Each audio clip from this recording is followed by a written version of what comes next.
The debris field coordinator noticed it first. Not a weapon, not a signal, a smell. Carbon scoring along the inner hull of Docking Bay 7, the section humanity had been permitted to use during the negotiation period, carried a faint chemical signature that Overseer Veth Carroll's instruments could not classify. It wasn't fuel residue. It wasn't coolant. It wasn't any compound registered in the hegemony's 17,000-entry chemical library. It smelled, according to the closest translation the universal lexicon could produce, like asterisk deliberate burning. Veth Carroll stood in the empty bay for a long moment, rotating her secondary optical cluster toward the walls, the floor, the ceiling. The humans had vacated the bay 6 hours ago. Everything appeared orderly. Nothing was missing. The humans had taken their equipment, their personnel, their strange small containers of liquid they heated and consumed constantly. But they had left this smell behind. And the marks. Thin, almost invisible lines scored into the floor at precise intervals, as if something had been dragged or measured. The blockade had begun 11 days earlier, and everyone in the hegemony fleet assumed it would end in 9. Fleet Admiral Roe-Sothan had commanded 17 such operations across his career. Species made contact, species demonstrated aggression or resource competition. The hegemony positioned its assets, and the species in question performed a rapid recalculation of their options. It was not cruelty. It was geometry. When you placed 412 warships in a shell formation around a planet's orbital plane and communicated clearly that outbound travel was suspended until diplomatic terms were agreed upon, the mathematics of the situation did the negotiating for you. No civilization had ever required more than 3 weeks. Most capitulated in 8 days. The humans had sent a single response to the blockade announcement, transmitted 11 minutes after the formation locked into position. Acknowledged. We'll need some time to consider the terms. Could you tell us approximately how long your vessels can maintain current positions before requiring resupply? Roe-Sothan had read the message 3 times. Then he had his communications officer read it aloud to confirm he hadn't misunderstood the translation. He hadn't. They asked. His tactical officer Brennick said slowly, "How long we can sustain the blockade?" "Yes." Is that a threat?" Roe-Sothan considered the question with genuine uncertainty, which was itself unsettling. In 31 years of fleet command, he had never been genuinely uncertain about whether a message was a threat. "File it," he said finally. "Continue standard formation." That was the first mystery.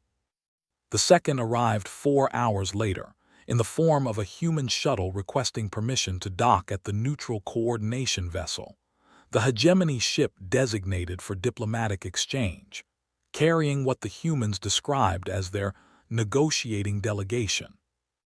The shuttle was approved, it docked, the human delegation disembarked. There were 2 of them. 2 humans, for a civilization facing the suspension of all orbital travel and the beginning of what the hegemony's terms would reshape as a permanent resource access arrangement.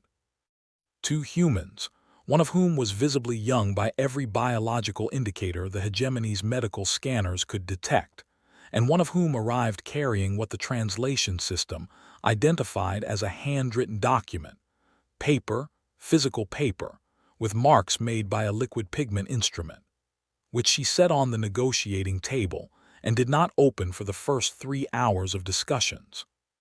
Her name, she said, was Elena Vasquez. She was a deputy trade attaché. Her companion, who she introduced as her assistant, was named Marcus Webb, and he spent the first hour of negotiations writing things in a small handheld book without looking up. Veth Carroll, serving as diplomatic liaison, had studied 17 species in active negotiation. She knew the physiological signs of fear, elevated chemical signatures, micro-tremblings, involuntary protective posturing. Elena Vasquez showed none of them. The hegemony's position, Veth Carol began, following standard protocol, is that resource access to your star system's outer belt deposits is a matter of hegemony jurisdictional right under the primacy doctrine. Yes, Alina said. She had not looked at her document. Established in the hegemony's fourth expansion cycle, ratified by 7 member species, contested by 2, subsequently reinterpreted in the Savath Accords to exclude systems containing Class 4 biospheres. She paused. Earth is a Class 4 biosphere. We checked. Veth Carol's translation implant required 0.3 seconds to fully render the response. In her experience, that pause, a pause she never experienced with prepared diplomatic statements, meant her brain was working harder than it expected to. The Savath reinterpretation, she said carefully, is considered advisory rather than binding by hegemony legal. By the current High Council, Alina agreed pleasantly, who were appointed after the Varenthi succession. We know. That's actually an interesting thread, isn't it, the succession question? She finally touched the document on the table, not opening it, just resting her hand flat on top of it. We have time. Those 2 words created the third mystery, and it was the worst one. We have time. 412 warships, a complete orbital blockade, a civilization under suspension of travel, and the human representative had looked across the table with no chemical signature of distress and said, "We have time." On day 3, something changed in the pattern of human shuttle traffic. It should not have been possible for anything to change, because the blockade formation was specifically designed to eliminate the possibility of unmonitored traffic. The hegemony sensor net was overlapping, redundant, calibrated to detect objects as small as 40 centimeters across moving at any vector through the orbital shell. Nothing was getting through. Rosathan was certain of this. What he was less certain about, by the afternoon watch of day 3, was why 3 different sensor stations, positioned at points A7, C12, and G3 of the formation, were logging minor anomalies in their background radiation readings that could not be explained by normal stellar activity. Equipment variance, his sensor chief reported. We recalibrated A7, readings normalized. And C12. Recalibrating now. And G3 had the same reading before the others. His sensor chief hesitated. Yes, Admiral, approximately 4 hours before A7. Rosathan looked at the formation map projected above his command table. A7, C12, G3. He traced the triangle they formed with one finger, not touching the display. Not touching it because he was thinking about the human's question, how long can you sustain the blockade? And about Alina Vasquez's hand resting on that unopened document, and about a chemical smell in a docking bay that his library could not classify. Keep monitoring, he said. And I want manual visual confirmation on G3's surrounding sector. Don't use the automated system. Manual visual will take 6 hours with current crew scheduling. Then start now. He didn't explain why. He wasn't sure he could have. In the negotiating room, Alina Vasquez had spent 3 days being precisely cooperative enough that no meeting ended in breakdown, and precisely unhelpful enough that no meeting ended in agreement. It was, Veth Carol realized by the 4th session, a performance. Not deception. Alina never lied, as far as the hegemony's microexpression readers could determine. But she was managing the pace of the negotiation the way a musician manages tempo, speeding certain discussions toward apparent resolution, and then introducing a new sub-question that required careful examination before the resolution could be formalized. On day 4, Veth Carol decided to change tactics. Tell me, she said, abandoning the formal agenda entirely, why you don't appear afraid. Alina looked at her, not startled, considering, does it bother you that I'm not? It is inconsistent with your situation. From your perspective, yes. Alina glanced at Marcus, who had looked up from his notebook for the first time in an hour. Something passed between them, not words, not a signal Veth Carol could clearly read. Then Alina said, "Can I ask you something in return?" "Proceed." "The formation you've positioned around our planet. How many crew members does the average vessel in your fleet require to maintain readiness for extended operations?" The question was politely phrased. It was also, Veth Carol suddenly understood, the same question as before, just approached from a different angle. "You're asking about our resupply requirements again," Veth Carol said. "I'm asking about your people," Alina said. "The ones stationed out there. How long before this becomes difficult for them? Not the ships, the people." Veth Carol had no answer prepared for that question, because it had never occurred to anyone in the diplomatic briefing to prepare for it. The manual visual sweep of Sector G3 returned results on Day 5, and Rosathan's tactical officer brought him the report with an expression that his admiral had never seen on that face before. Brennak was a species whose facial structure was not considered capable of conveying what humans would recognize as asterisk bewilderment. He was conveying it anyway. "The sweep found a debris signature," Brennak said. "Small, consistent with maintenance equipment, human grade, based on the material composition. The debris was distributed in a pattern approximately 40 meters across, in Sector G3, at a position that is technically within the blockade shell." Rosathan waited. "But Admiral," Brennak set the report down, "the debris was on the asterisk outside of the formation, the outer edge, not between the formation and the planet, on the space-facing side." The Admiral looked at the report without touching it. "Human maintenance debris, outside the blockade formation, on the side facing away from Earth. For debris to be there, human equipment would have had to pass asterisk through the formation first." "Run the sensor logs again," Rosathan said quietly. "Every recording we have, from the beginning. We've already confirmed there were no passages through the—" "Run them again." He waited until Brennak left the room. Then he stood alone at his command table and realized, for the first time in 31 years of fleet operations, that he might have made a miscalculation.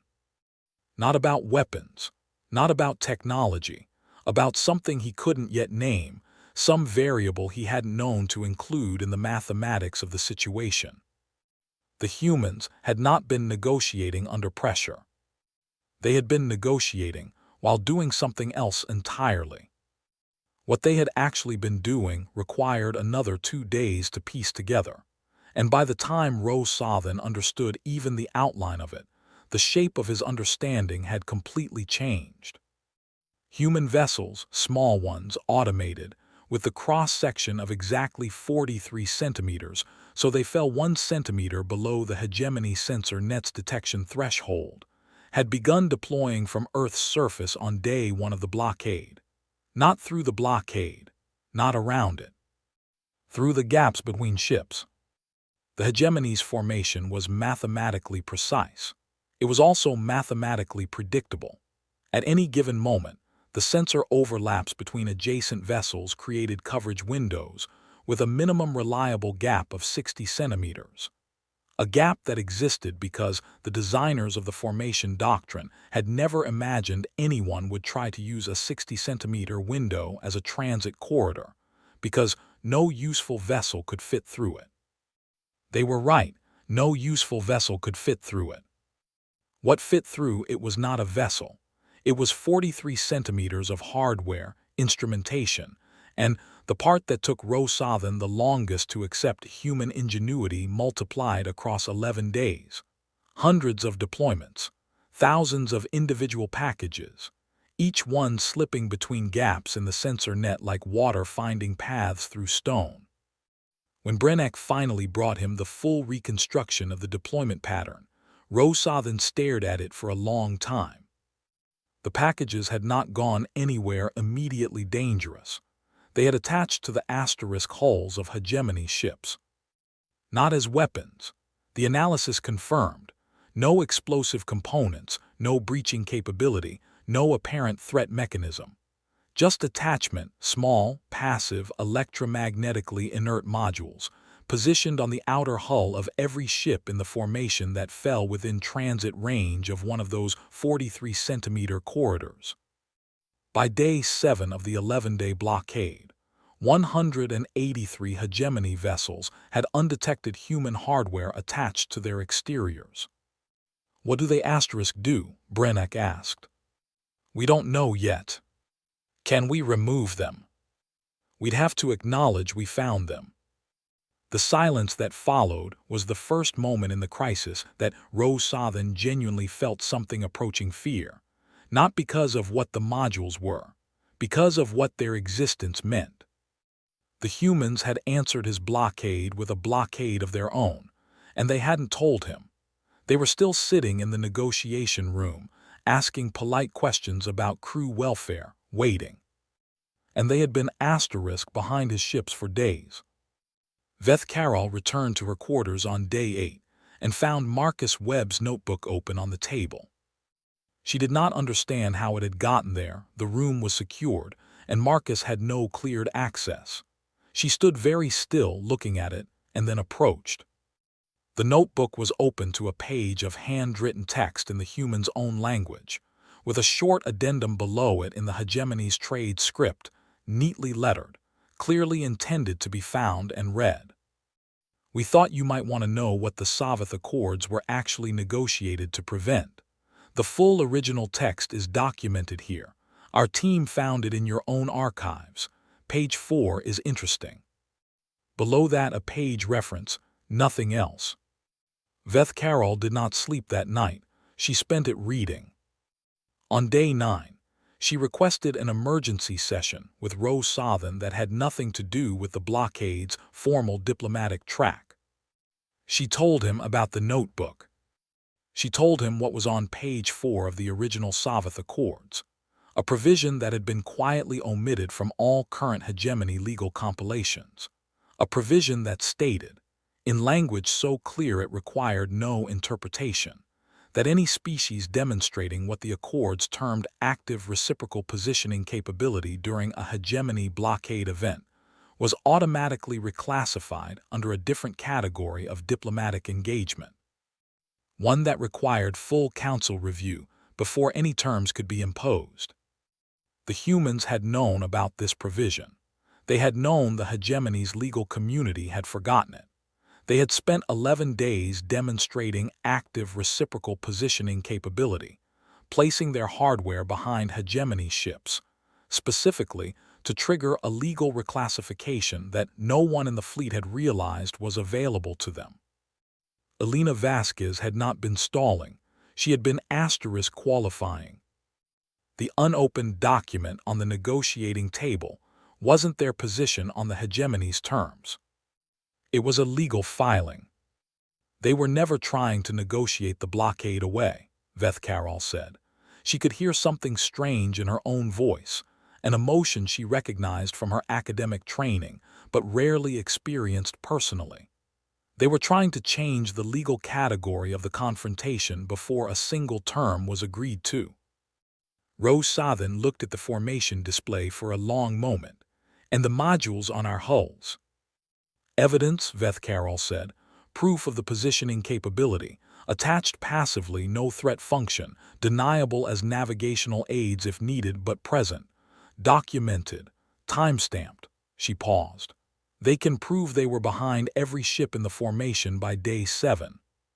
Seconds later, Brennick said quietly from the corner of the room. He'd been there long enough that both of them had forgotten he was listening. "That's what the humans will tell the council. The blockade formed, and seconds later, by their reckoning, they were already working to be behind every ship we had." He wasn't wrong. The first deployment had occurred 11 minutes after the blockade announcement, based on the reconstructed timeline. 11 minutes for the human government to receive the blockade declaration, make a decision, and begin deploying 43-centimeter packages through gaps in a sensor net that technically hadn't been there long enough to learn yet. 11 minutes. Did they plan this before the blockade? Rosathan asked. No one answered. The answer was obvious, and it made everything worse. Elena Vasquez was reviewing the legal filing with Marcus when the summons came. Not from Veth Carol. From the admiral himself. The first direct communication the fleet commander had initiated in 11 days of blockade operations. He wants to speak with you, the communication officer said. Without translators, he's requesting the meeting use your translation implants. Marcus raised an eyebrow. Elena set down the filing. Tell him yes. When she entered the command deck, an environment no non-hegemony individual had been invited to in recorded diplomatic history. Rosathan was standing with his back to the entry, looking at his formation display. He did not turn immediately. You found the provision, he said. His translation implant rendered his voice in flat, clean English. We did, Elena said. You've been building your case since before the blockade began. We've been aware of the provision for about 2 years, Elena said. We needed the blockade itself to trigger it. We needed you to come to us. Now he turned. His optical clusters fixed on her with an intensity that her threat assessment training would have flagged, except that she'd made a decision, early in this process, not to operate from threat assessment training. She'd made a decision to operate from something simpler. You wanted the blockade, he said. We wanted the legal reclassification it would generate if we could demonstrate the positioning capability during the event. Yes. You let your planet be blockaded. Your people confined, transit suspended, aware that a hegemony fleet was in their orbital shell. For 11 days, Elena said, which, for context, is how long it took to get the evidence attached, documented, and legally sufficient. We had supply projections, Admiral. We modeled this. 11 days of blockade is an inconvenience. A permanent resource access arrangement under the primacy doctrine would have been something else entirely. Rosathan was quiet. His respiration pattern had shifted in a way his subordinates had never observed. You weren't afraid, he said at last. I was absolutely afraid, Elena said. Every day, a pause. But being afraid of something doesn't mean you can't also have planned for it. The council review convened by emergency transmission on day 11, summoned by a legal filing that arrived with documentation no one in the hegemony's legal apparatus could procedurally challenge. Because the Sovath provision, once formally invoked with sufficient evidentiary support, was self-executing. The High Council had not been asked for permission. They had been notified. Rosathan stood down the blockade formation at 1400 hours, station time. Not because he was ordered to. The legal reclassification didn't prohibit the blockade's physical presence, only changed the terms under which any agreement reached during it could be imposed. He stood it down because, when he looked at the formation display and thought about what was attached to 183 of his ships, and when he thought about the question Elena Vasquez had kept asking, how long can you sustain this? He understood, with a clarity that required no further evidence, that continuing was not going to produce the result the hegemony had intended. It might produce results no one had intended. All vessels, he said, begin withdrawal to standard monitoring distance. Brennack looked at him. The terms haven't been. I'm aware. He looked at the display. Begin withdrawal. As the formation broke, 412 ships turning in coordinated arcs away from Earth's orbital plane, a transmission arrived from the planet's surface. Not from the diplomatic delegation aboard the neutral vessel. From the ground. It was audio only, unencrypted, broadcast on the common diplomatic frequency that every ship in the fleet monitored automatically. Music. Rosathan didn't have the capacity to identify the cultural source or the instrumental composition. His translation implant, designed for language, gave him nothing. He stood at his command table and listened to something he couldn't classify for 47 seconds before it ended. When it ended, Brennack said, "What was that?" "I don't know," Rosathan said. "Was it a signal, a celebration?" He didn't answer immediately. He was thinking about the carbon scoring in docking bay 7, about the thin lines on the floor, not marks of dragging. He understood now, but measurement. Template lines for 43-centimeter packages, drawn out by hand, by humans who were already engineering their way through a blockade that hadn't been announced yet. Drawn before the blockade, in a docking bay they'd been permitted to use during a previous diplomatic access period. Months before, planning that far back. "It's not a signal," he said finally. "It's not a celebration either." He turned away from the display. "It's what they do when something they spent a long time on finally works." He was wrong about that too, but he wouldn't know it for weeks. The music wasn't celebration. It was a recorded piece that Elena Vasquez's grandmother had played on a physical string instrument during another period of sustained crisis, decades before Elena was born, in a time when a different kind of confinement had looked like it might never end. Elena had carried the recording on a device in her jacket pocket through every session in that negotiating room. She had promised herself she would transmit it if the filing went through. It had nothing to do with the hegemony. It had everything to do with something the hegemony would spend years trying to understand. That humans bring their personal history with them into every confrontation. That they derive operational endurance from grief and love and inheritance in ways that cannot be quantified as strategic assets. And that the gap between afraid and asterisk stopped is a distance that no instrument in the hegemony's 17,000-entry library had ever thought to measure. The modules were removed from hegemony hulls over the following week, once the legal team confirmed their evidentiary documentation was complete and the originals were no longer needed. Each removal was logged.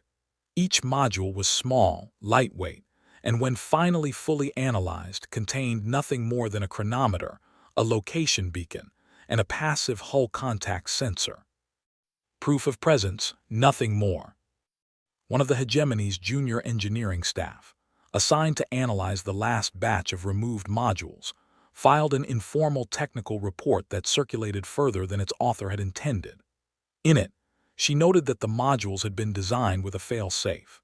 If they were detected and removed before day 10 of the blockade, they would transmit a timestamp pulse confirming the date and location of their removal, which would itself constitute sufficient evidence of positioning capability for the Savath filing. The humans had built the removal into the plan. If the hegemony had found the modules early and removed them, that would have worked too. The report circulated to Veth Carroll. She read it twice, then forwarded it to Rosathan with a single line of accompanying text. There was no version of this where their plan failed. He read it once and did not respond. He sat with it for 3 days, which was the longest he had remained in personal quarters without attending a duty session in his career. His senior staff did not question this, because something in his posture during those 3 days communicated, without words, that he was performing a recalculation, not of tactics or resources, but of something more fundamental. He was re-examining every assumption he had carried into the blockade, not about humanity's technology, which had never been the factor, about humanity's relationship to time, about what it meant that a civilization had identified a provision in an obscure legal framework, modeled a scenario that required their own planet to be blockaded to trigger it, engineered a delivery mechanism that exploited a 60-centimeter sensor gap no formation doctrine had ever considered sealing, trained a diplomat who could sit in a negotiation room for 11 days without showing measurable fear, and transmitted music at the end of it. Not because they were cold, not because they didn't feel the weight of what they'd endured, because they had felt the weight and kept working anyway. Veth Carroll met Elena Vasquez one final time, unofficially, as the human delegation prepared to return to Earth. Marcus was packing. Elena stood near the docking corridor, not hurrying. "Can I ask you something?" Veth Carroll said. "Of course." The 43-centimeter packages, the fail-safe, the Savath provision research. She paused. How long did you know the hegemony was coming? Alina considered the question with the same expression she'd used through every session, not evasive, not performing, just thinking honestly. We didn't know it would be you, she said. Or when. We knew the resource survey results from the outer belt were going to attract attention eventually. Someone was going to come. So.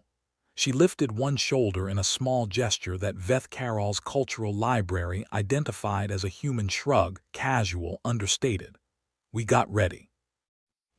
For years. It's what we do when we think something important might happen.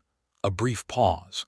It's what we do when we think something important might happen to our children.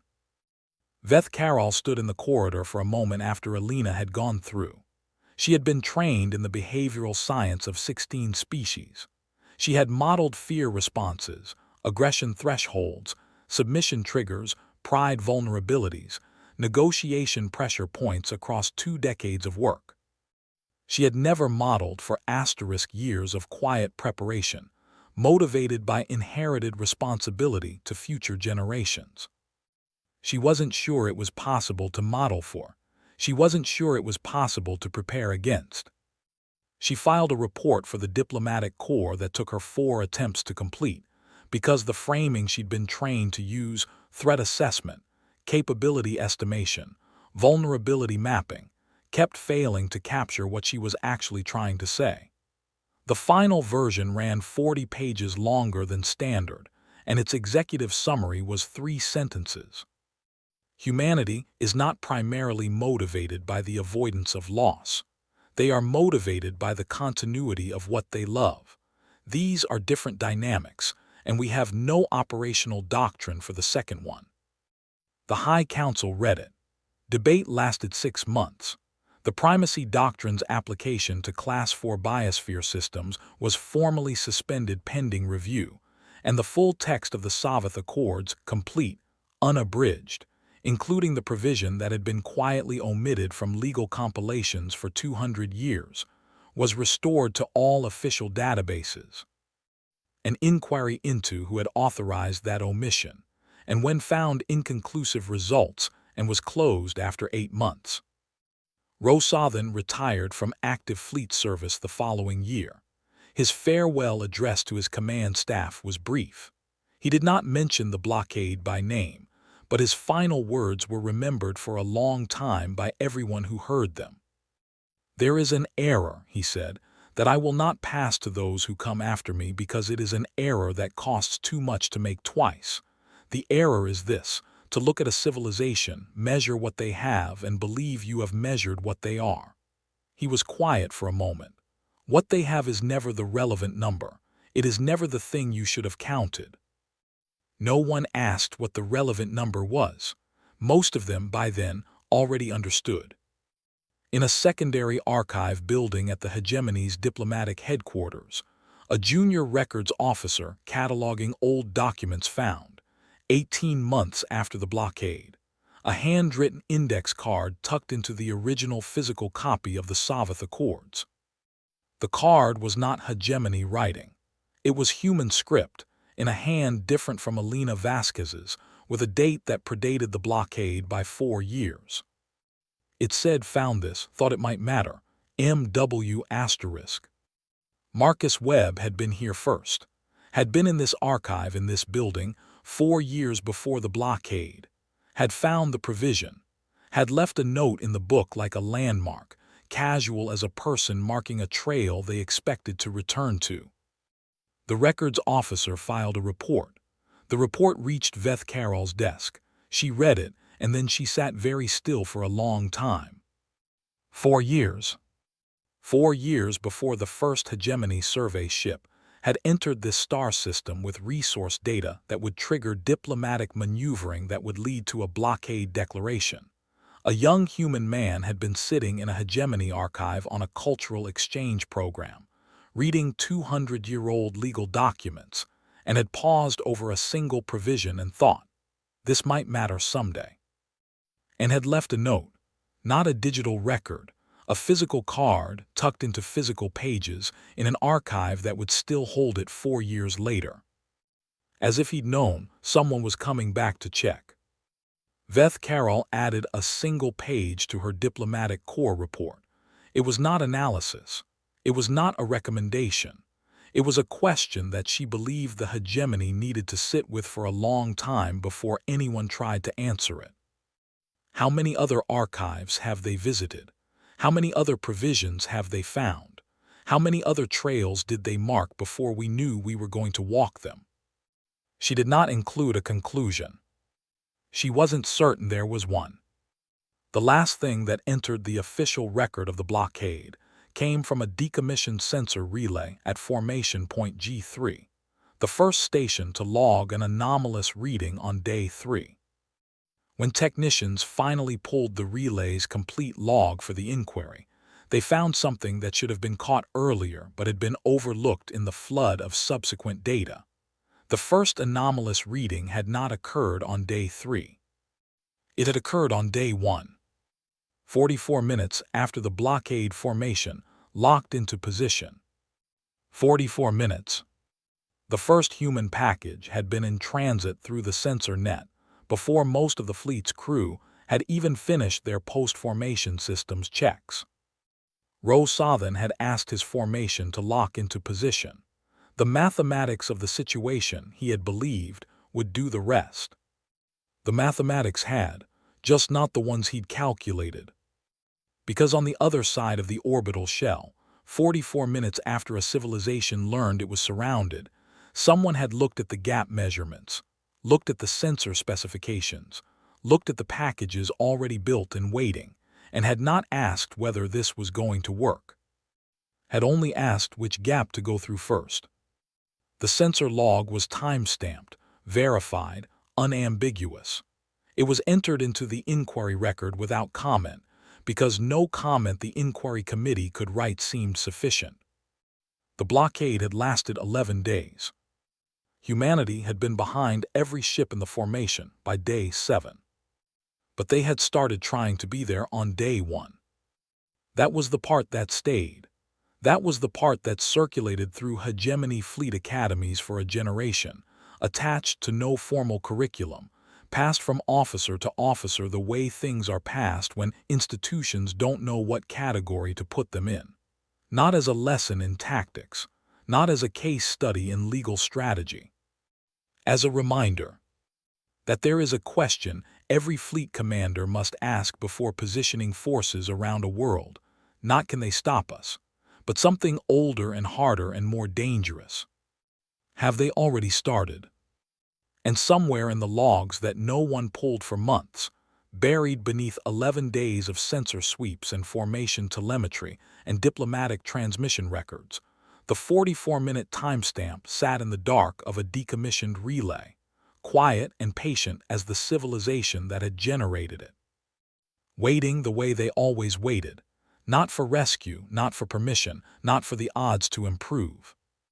Just for someone to finally look.